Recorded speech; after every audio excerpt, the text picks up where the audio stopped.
Assalamualaikum warahmatullahi wabarakatuh. Jumpa lagi kita dalam pertemuan yang ketiga ini dalam perkuliahan hutan kota. Nah, dalam pertemuan ini kita mulai memasuki tentang pengertian dan fungsi hutan kota.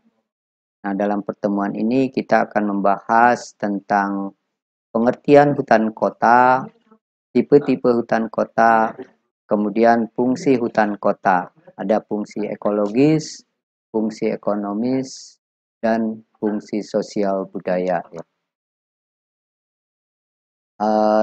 CPMK dan sub CPMK dari pertemuan ini, pertama, mahasiswa mampu mendesain sistem pengelolaan dan perencanaan pembangunan hutan perkotaan dalam rangka peningkatan kualitas hidup masyarakat kota. Nah, jadi tetap ada keterkaitan ya dengan pertemuan sebelumnya. Kemudian mampu membedakan karakter, fungsi, dan nilai atau manfaat hutan perkotaan yang meliputi manfaat atau fungsi ekologis, fungsi ekonomis, dan fungsi sosial. Kemudian bisa memilah serta menempatkannya dengan baik pada beberapa tipe hutan kota. Jadi sesuai dengan tipe hutan kota yang dibangun atau dikembangkan. Hutan kota adalah hutan yang tumbuh atau ditumbuhkan di dalam kota. Apa maksudnya tumbuh? Kalau tumbuh itu tumbuh secara alamiah, jadi jadinya secara alamiah. Tetapi kalau ditumbuhkan artinya ditanam. Jadi yang kita akan kelola tentu saja yang ditumbuhkan ya. Terutama yang ditumbuhkan, nanti yang bisa direncanakan. Jadi seperti tadi bahwa tujuan dari pembelajaran ini mahasiswa dapat mendesain ya, mendesain. Apa itu hutan kota? Ya, hutan kota itu adalah asosiasi tumbuhan berkayu atau pohon ya, yang tumbuh di sekitar permukiman, mulai dari komunitas yang kecil sampai metropolitan. Jadi komunitas di sini adalah kelompok masyarakat ya, atau himpunan orang-orang yang menempati suatu wilayah tertentu. Jadi ada yang kecil sampai metropolitan. Kalau metropolitan itu ukurannya kotanya sudah besar, kemudian terdiri dari berbagai macam etnis. Nah, mengapa etnis ini penting? Karena masing-masing etnis biasanya memiliki ketertarikan yang berbeda-beda terhadap hutan kota itu. Karena bisa menilai karena ada yang estetiknya, kemudian ada yang melihat manfaatnya, kemudian ada yang bahkan kadang-kadang orang memelihara pohon itu karena mitosnya ya, ada mitos gitu kan. Nah, kalau kita lihat menurut peraturan pemerintah nomor 63 tahun 2002, hutan kota adalah suatu hamparan lahan. Jadi suatu hamparan lahan, jadi satu unit ya lahan yang bertumbuhan pohon-pohon yang kompak, jadi harus kompak, tidak terpencar-pencar, dan rapat. Jadi rapat itu menunjukkan jumlah persatuan luas. Di dalam wilayah perkotaan, baik pada tanah negara, artinya tanah yang tidak diberi benai hak, atau tanah hak. Nah, tanah hak itu adalah hak milik perorangan pribadi atau hak kelompok masyarakat. Biasanya ada di tanah desa atau tanah komunal ya milik kelompok masyarakat tertentu. Ditetapkan sebagai hutan kota oleh pejabat yang berwenang. Jadi mengapa penting ditetapkan sebagai hutan kota? Karena ini nanti berkaitan dengan keputusan-keputusan pemerintah. Jadi sebagai contoh misalnya suatu areal yang ditetapkan sebagai hutan kota oleh pemerintah, maka dia berhak mendapatkan binaan dari pemerintah. Binaan itu misalnya dalam bentuk pemberian bantuan dana untuk pembangunan dan pengembangan hutan kota. Tetapi kalau tidak ditetapkan sebagai hutan kota, itu tidak bisa. Kemudian bentuk dan struktur hutan kota. Kita lihat menurut Juraini 1997, hutan kota itu ditentukan oleh bentuk lahan.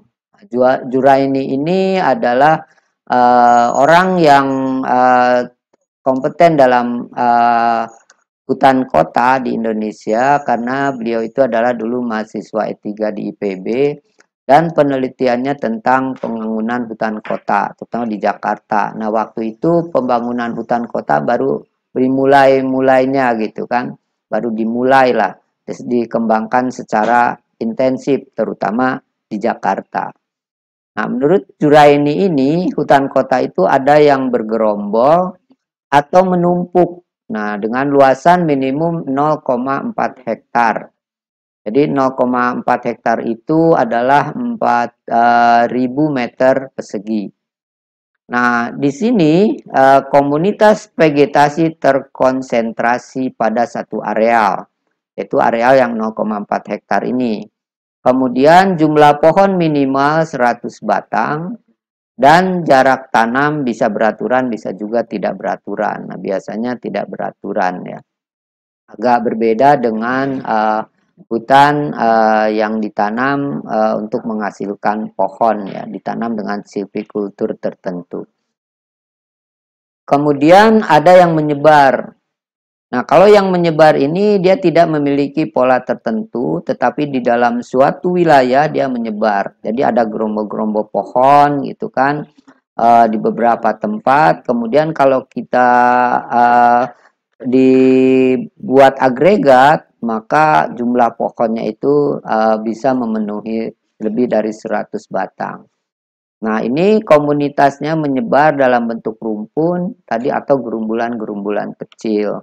Misalnya ada 5 pohon bergerombol, kemudian ada 6 pohon atau 10 pohon bergerombol ya. Tetapi ini terdapat di suatu wilayah atau areal ya, bukan wilayah, tapi areal ya, areal sehingga bisa dikatakan itu dalam satu hamparan atau dalam satu matrik ya. Kalau pendekatan secara landscape itu masih dalam satu matrik kota, maka di situ terdapat pitch yang kecil berupa gerombolan-gerombolan pohon sehingga nanti kalau kita lihat atau kita bentuk atau kalau kita gambarkan secara vertikal maka itu akan membuat mosaik ya. Nah, gerombolan-gerombolan pohon ini akan terlihat sebagai pitch yang berbeda dengan pitch yang lain. Kemudian ada yang berbentuk jalur. Nah, ini lebar minimum 30 meter. Nah, tetapi sekarang itu jarang sekali yang memenuhi lebar minimum. Oleh karena itu, ketika kita melihat hutan di kanan kiri jalan, itu misalnya bisa kita gabungkan ya, antara kiri dan kanan. Nah, ini berbentuk jalur ini, komunitas vegetasinya tumbuh pada lahan yang berbentuk jalur atau melengkung ya, bisa jalur, bisa jalur maksudnya lurus, tapi bisa juga melengkung. Ini mengikuti bentuk aliran sungai, jalan, saluran, atau pantai ya, pantai. Nah, di perkotaan seperti Bandar Lampung ini memiliki pantai yang pantainya itu memiliki hutan kota. Hutan kota sebagai contoh misalnya di Pasir Putih ya, hutan kotanya itu nampak jelas, tetapi tidak berbentuk jalur ya, hampir berupa contagious ya, apa namanya, persegi ya, berupa persegi atau bergerombol ya, menumpuk pada suatu wilayah tertentu yang didominasi oleh tumbuhan waru dan Apicinea di situ. Kelihatan hutan pantai dan mangrove ya, antara hutan pantai dan mangrove itu bergabung ya, membentuk suatu hamparan. Kemudian kalau kita lihat berdasarkan struktur, maka kita bisa melihat struktur itu adalah bagaimana sesuatu itu tersusun ya. Itu disebut dengan struktur ya. Nah, struktur ini bisa dilihat berdasarkan komposisi. Komposisi itu bagaimana hutan kota tersusun oleh spesies-spesies ya. Nah, bisa homogen, jadi tersusun oleh 80% bisa dikatakan spesies yang sama, itu bisa dikatakan homogen. Bisa heterogen. Nah, kalau heterogen artinya apa namanya masing-masing spesies itu memiliki proporsi yang relatif sama. Nah, dan banyaknya spesiesnya banyak, lebih dari 2 ya, itu bisa dikatakan heterogen. Lebih dari 2 spesies, tetapi masing-masing spesies itu memiliki proporsi yang relatif sama. Nah, itu berdasarkan komposisi. Nah, kalau kita lihat, kalau kita ke kebun raya, maka itu bisa dikatakan hutan kota yang heterogen ya. Itu karena apa? Karena dia koleksi ya. Dulunya merupakan koleksi sehingga di situ terdapat berbagai macam spesies. Kemudian antar satu spesies dengan spesies yang lain itu relatif sama. Tidak apa artinya tidak terlalu jauh perbedaannya. Nah, tetapi heterogen juga bisa dilihat dari beberapa spesies yang dominan. Misalnya 5 spesies dominan, kemudian bisa 10 dominan dan sebagainya. Yang lainnya hanya pengisi saja. Struktur juga bisa dilihat berdasarkan stratifikasi vertikal ya. Stratifikasi vertikal. Nah, hutan itu biasanya memiliki 5 strata ya. Ada pohon yang paling atas, biasanya disebut dengan top kanopi. Ini biasa disebut juga stratifikasi A. Mungkin ketinggiannya bisa 30 sampai 40 meter. Kemudian strata pohon kedua atau B itu antara 18 sampai 27 meter dan itu hidup di bawah top kanopi ya, hidup di bawahnya. Tapi kalau B itu yang paling tinggi, dia bisa dikatakan sebagai top kanopi. Jadi tergantung kepada nanti komposisi jenis pohon juga ya. Kemudian strata pohon ketiga atau strata C dengan ketinggian 8 sampai 14 meter. Nah, kemudian strata belukar dan strata tumbuhan atau seedling atau tumbuhan bawah. Nah, ini pembagian strata ini adalah di hutan tropis yang alami. Jadi, masing-masing strata ini diisi oleh spesies-spesies pohon tertentu. Nah, strata A itu merupakan tumbuhan yang senang cahaya, dia harus di atas. Dan strata B itu cukup dengan bisa hidup dengan intensitas cahaya yang lebih rendah. Strata ketiga intensitas cahaya lebih rendah lagi. Strata keempat intensitas cahayanya lebih rendah lagi. Kemudian seedling. Jadi ini membentuk strata. Nah, hutan kota biasanya ada berstrata 1, berstrata 2, kemudian berstrata banyak, yaitu maksimum ada 5 strata. Nah, bagaimana kita membuat strata ini? Pertama adalah untuk memanfaatkan ruang. Ya. Kalau misalnya hutan kota itu berfungsi sebagai penghasil oksigen, maka pembangunan hutan berstrata vertikal ini maksudnya adalah untuk memanfaatkan ruang secara optimal. Ya. Jadi ada yang memerlukan cahaya penuh, ada yang memerlukan cahaya yang relatif sedikit. Kemudian fungsi hutan kota, kalau kita lihat ini secara 3, ada fungsi lanskap. Kemudian fungsi lanskap ini bisa fungsi fisik atau fungsi sosial. Jadi fungsi lanskap itu bagaimana hutan kota itu menempatkan dalam lanskap hutan kota itu sebagai pitch ya, sebagai pitch tertentu. Ada fungsi fisiknya, misalnya fungsi fisiknya itu menahan erosi. Fungsi sosialnya sebagai tempat bermain. Kemudian fungsi ekologis, ada sebagai paru-paru kota. Sebenarnya paru-paru kota itu adalah istilah yang keliru tapi sudah salah kaprah ya. Karena paru-paru itu akan menghasilkan CO2. Nah, sebenarnya ini bukan paru-paru kota ya.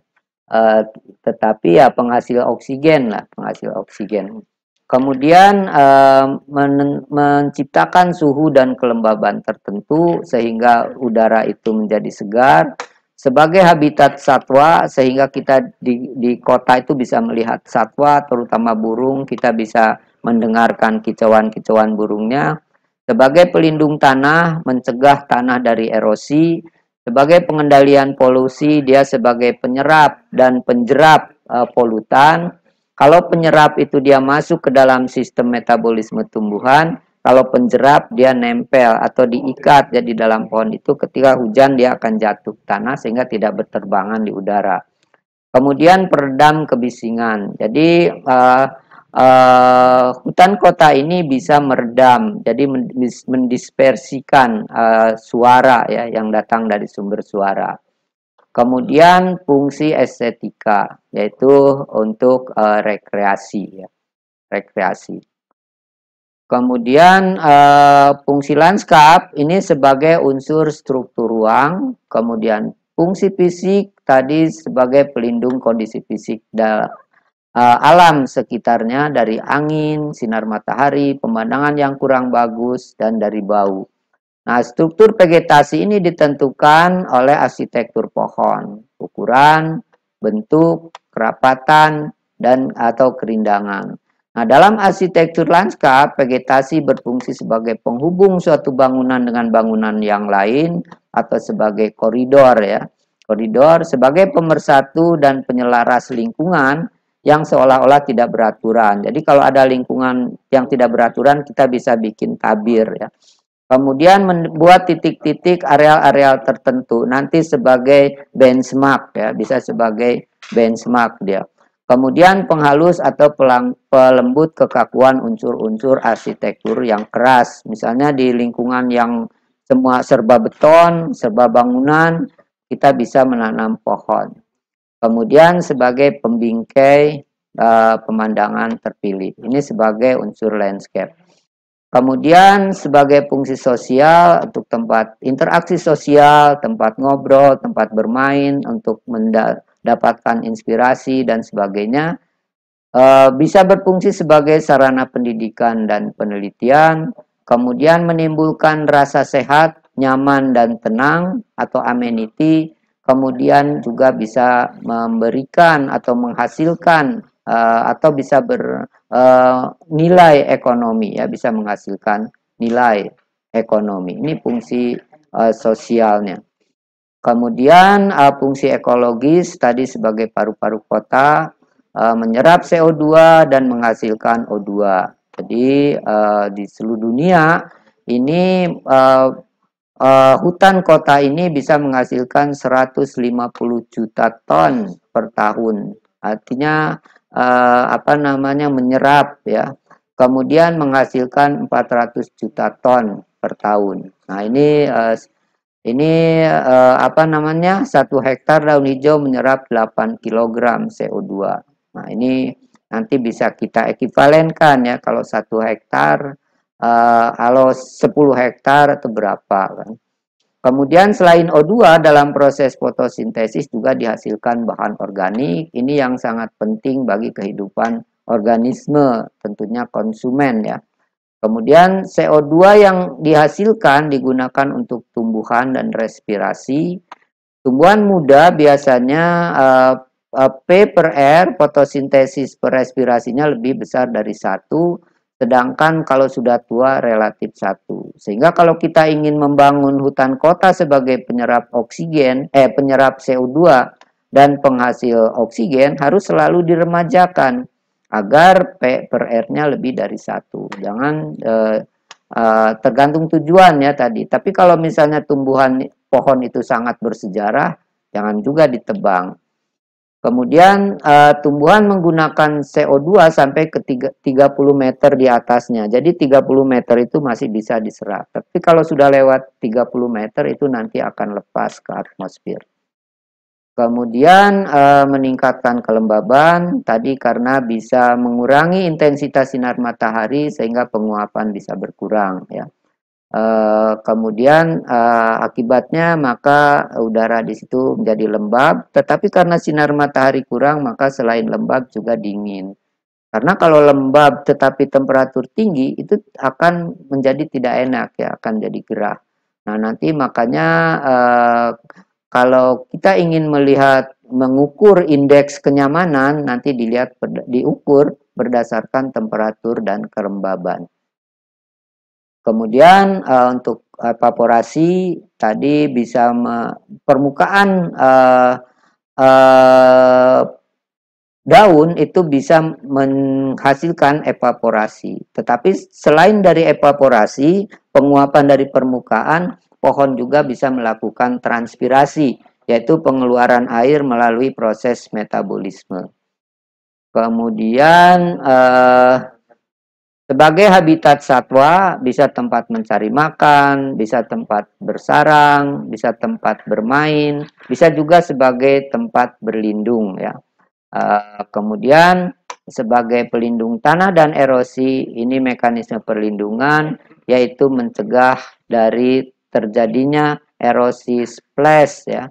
Dengan menghindari erosi splash, kemudian meningkatkan infiltrasi, kemudian mengurangi evaporasi sehingga air tanah bisa terpelihara keberadaannya, ketersediaannya, sementara runoff atau aliran permukaan bisa dicegah sehingga bisa terjadi banjir bisa dicegah dan ketersediaan air tanah bisa meningkat. Kemudian sebagai peredam kebisingan, jadi ini dedaunan dapat menyerap suara sampai 95%. Ya, ini jadi tergantung kepada nanti dedaunannya, apakah dedaunannya lebat atau tidak ya. Ini. Kemudian pengendali polusi tadi dia bisa menjerap, bisa juga menyerap ya sebagai penjerap dan penyerap debu ya. Ini kalau menjerap tadi hanya menempel, tapi kalau menyerap dia masuk ke dalam sistem sistem metabolisme, dan ini tergantung kepada jenis pohonnya. Sebagai contoh misalnya daun hibiscus yang berbulu, dia sebagai penjerap sangat bagus ya. Kemudian batang dan ranting pinus ya, pinus itu kan ini ya rapet gitu kan, walaupun daunnya kecil, daunnya kecil-kecil sekali, yang ada kan sebenarnya batang itu, tetapi dia bisa menjerap. Kemudian penyerapan oleh stomata. Stomata itu adalah bagian biasa disebut dengan mulut daun, masuk keluarnya tempat keluarnya air ya. Jadi dia menyerap dari bawah tanah oleh mekanisme stomata, buka tutup stomata itu bisa menyebabkan air naik ya dari tanah ke atas. Kemudian penjerap dan penyerap partikel timbal ya. Ini timbal ini dihasilkan oleh pembakaran BBM. Oleh karena itu di jalan-jalan itu umumnya udaranya mengandung timbal, padahal timbal ini merupakan logam berat yang cukup berbahaya ya.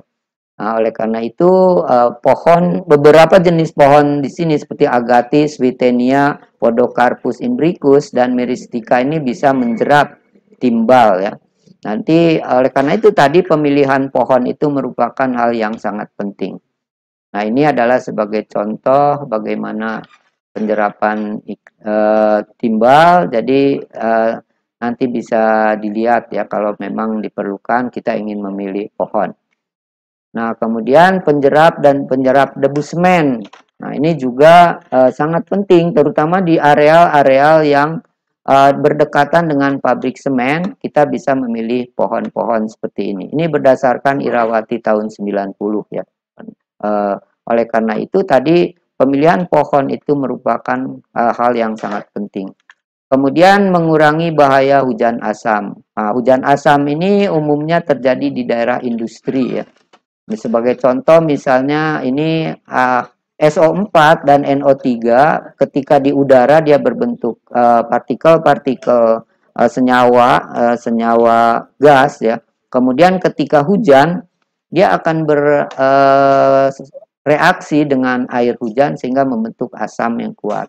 Nah, ini tentu saja berbahaya bagi lingkungan.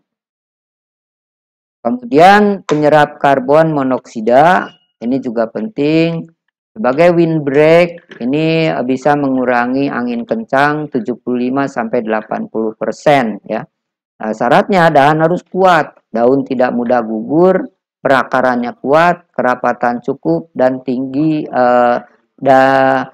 dan lebar daun cukup besar. Nah, bayangkan kalau dahannya mudah rontok misalnya, ini akan sangat membahayakan karena ini di kota ya. Kemudian penyerap dan penapis bau, mengatasi intrusi air laut, mengurangi penggenangan, ini bisa dipilih jenis-jenis pohon yang ini. Kemudian pelestarian plasma nutpah, ini hutan kota dapat dijadikan sebagai plasma nutpah sebenarnya dalam tanda petik, yaitu pada dasarnya adalah untuk penyediaan benih ya, pada penyediaan benih. Kemudian bisa mengurangi stres ya, bisa mengurangi stres. Bayangkan kalau kalian jalan-jalan di kota yang sangat panas, maka ketika ada pohon kalian akan berteduh di bawah pohon, di situ akan mendapatkan kesegaran sehingga bisa mengurangi stres. Ini fungsi estetika. Fungsi estetika itu adalah untuk menghasilkan keindahan ya. Ini berkaitan erat dengan rekreasi. Nah, untuk rekreasi itu kita harus menghasilkan atau membangun hutan kota yang indah. Nah, tentu saja ini ditentukan oleh ukuran, bentuk, warna, tekstur, dan komposisi jenis pohon yang kita bangun. Nah, di sini tadi memilih, sekali lagi kita harus memilih pohon yang tepat sesuai dengan tujuan hutan kota yang akan kita bangun. Nah, saya kira demikian pertemuan untuk kali ini. Walaupun penyampaian saya relatif cepat, tetapi mudah-mudahan bisa dicerna ya. Dan paling tidak ini hanya sebagai trigger untuk mempelajari lebih mendalam lagi. Terima kasih. Wassalamualaikum warahmatullahi wabarakatuh.